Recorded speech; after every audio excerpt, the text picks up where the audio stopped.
কর্মীদের বছর শেষে বোনাস হিসেবে $1,10,00,000 দিয়েছে চীনের একটি ক্রেন কোম্পানি। তবে হাতে কিংবা ব্যাংক অ্যাকাউন্টে নয়, টাকা দেয়া হলো টেবিলে। আর শর্ত বেঁধে দেয়া হলো 15 মিনিট সময়ের মধ্যে যে যত টাকা গুনতে পারবে সে তত টাকা পাবে। এমন খবর প্রকাশ করেছে এনডিটিভি।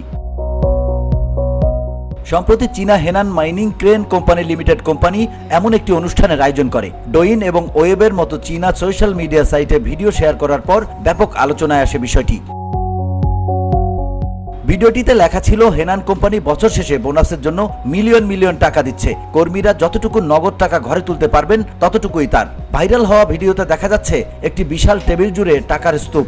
কর্মচারীরা যতটা সম্ভব টাকা হাতিয়ে নিচ্ছেন। একজন কর্মচারী 15 মিনিট সময়ের মধ্যে সর্বোচ্চ 1 লাখ ইউয়ান গুনতে পেরেছেন বলে জানা গেছে। সোশ্যাল মিডিয়ায় লোকজন এই ঘটনা দেখে হতবাক। কেউ কেউ এই ধারণার সমালোচনাও করেছেন, কেউ আবার কোম্পানির উদারতার প্রশংসা করেছেন। একজন সোশ্যাল মিডিয়া ব্যবহারকারী লিখেছেন, এটি সত্যিই অনুপ্রেরণামূলক এবং দুর্দান্ত। আরেকজন লেখেন, এমন সার্কাসের কাজ না করে কর্মীর অ্যাকাউন্টে টাকা দিতে পারতেন, এটি এক ধরনের অপমানজনক বিষয়। একজন মন্তব্য করেছেন, এটা কি স্কুইড গেমে?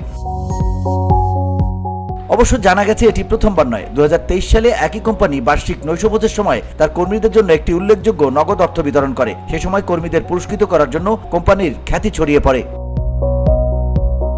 VOD Bangla news desk.